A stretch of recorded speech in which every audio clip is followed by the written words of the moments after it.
I want to start off my talk today with a question to you all. When you're confronted with a huge product choice, how do you choose?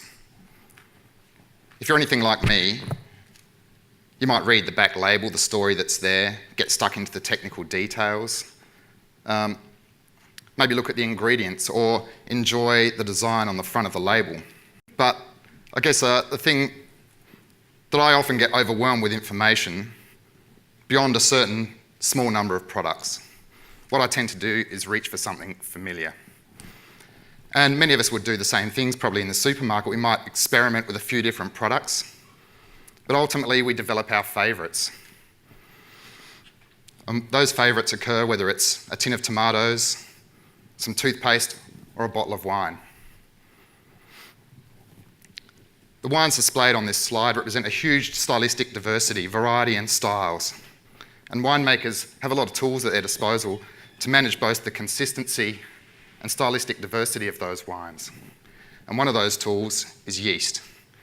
Yeast are the transformative agent of grape juice to wine.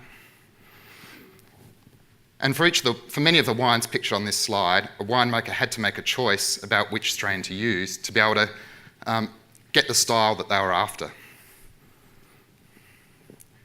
Now, there are many different wine yeasts available, lots of them, some of which are pictured on this slide. And it's one aspect of the work that we do at the Australian Wine Research Institute here on the Waite campus to try and understand how we can use these yeasts to more optimally and efficiently produce wine and how they contribute to stylistic diversity. Now, wine yeasts, they aren't incredibly simple. They don't only turn sugar to alcohol. They have to do that job efficiently and reliably. They contribute to the flavour and aroma of those wines. They can change the texture of the wines. And they can change the way that winery operations occur that are beyond what you might normally see as a consumer. Now, it's worth noting that the yeasts that winemakers use to make those wines are the same species of yeast that you might use to make bread or beer at home, that a pharmaceutical company might use to make insulin. It's also a model organism in the study of human disease, and that yeast species is Saccharomyces cerevisiae. The difference is that the yeast that winemakers use are specifically geared towards the task of making wine. They're really specialists in that area. But it's to our advantage as researchers that we can make use of all that amazing power of yeast genetics and bring that to bear on some of the problems associated with one of humanity's oldest professions, and by that I mean winemaking. We as researchers, we're not immune to that paradox of choice. We also develop our favourites. And it's not a bad thing. Having your favourites facilitates a lot of activity. It makes it easier to do certain types of things. For us as researchers, it narrows the frame of the experiment. It allows us to ask very specific and targeted questions about that organism. We get to know it really well. But there's a downside to some of that, having favourites, and that's, in my view, they can create a barrier to discovery and innovation. And it's for that reason that we're starting to work with larger cohorts of yeast. We're interested not only in a few strains, but we want to compare them en masse. But if we want to do that using the framework that we might normally use to experiment with yeasts, using one ferment at a time, different conditions at a time, the costs and scale of those experiments increase exponentially with the number of yeast strains that we might use. What we'd really want to be able to do is put all those yeast strains in one ferment at the same time, conduct our experiment, and then work out which ones perform better or worse at the end. The problem of doing that is analogous to trying to guess the number of lollies in this jar. I'm sure some of you might have played this game, but it's a bit more than that. It's really about not only the total number of lollies, but the number of each of the colours in that jar. Then if I was to hand the lolly jar around this audience, let everyone eat what they liked, collect it at the end if there's any left, ask you to guess again how many lollies were in the jar and how many of each of the colours were left in the jar, we would know the general appetite for people in the audience for sweets, and we would know which one was the favourite lolly type. But if we wanted to know more accurately, if we didn't want to guess, we'd tip the jar out, separate all those lollies into their respective colours, count the individual colours, and then we'd know which was the favourite lolly absolutely and how many lollies were actually eaten. We take this type of experimental approach now with all kinds of molecular ecology.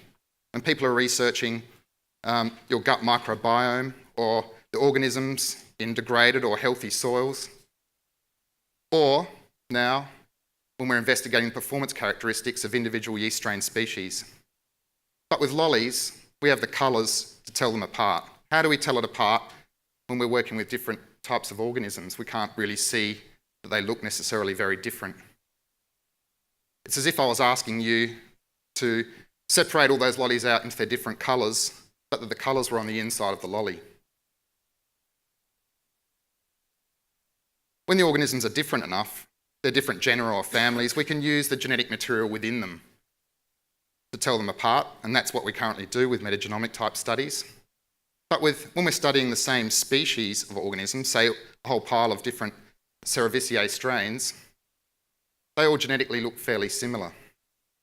So the approach we've taken to solve that problem is to introduce molecular barcodes into the strains we're interested in. These are short DNA sequences that are integrated into the genome of those organisms. That enables us to put them all into the same flask, potentially to tell them apart. But how do we go about doing that?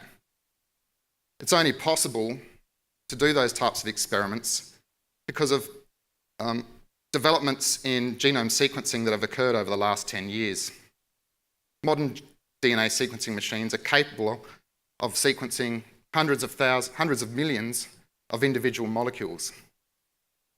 So we can use that amazing capacity to sequence the whole genomes of organisms, to know all the A's, T's, G's and C's that make up the entire genetic blueprint of an organism. But if we focus that amazing capacity down on small bits of the genome, our barcode in this instance, we can sequence that barcode hundreds of millions of times. That means we can get not only strain level information about what's in a mixed population, but we can count them with incredible depth. The capacity of those machines is such that we can do that for not just one experiment, but multiple different experiments.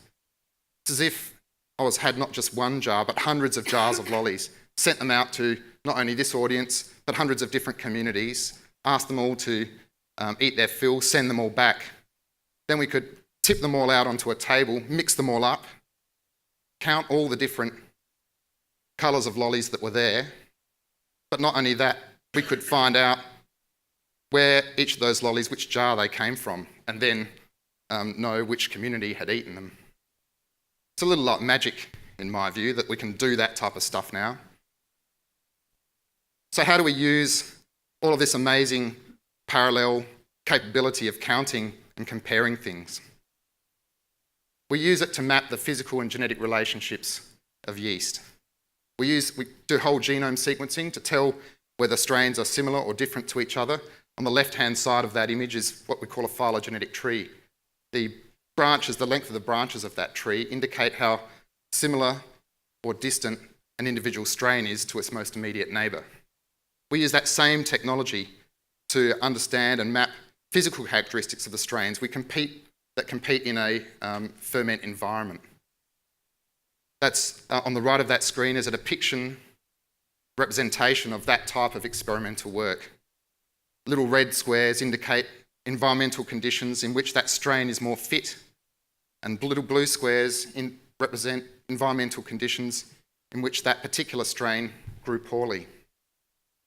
So when we look at things this way, we can start to understand whether different groups of genetically related organisms or strains have similar physical characteristics. We can start to make generalisations about the behaviour of different yeast strains and even predictions about the behaviour of strains that we have little experience with. And it helps us, maybe even guides us in things that might be required in strain development.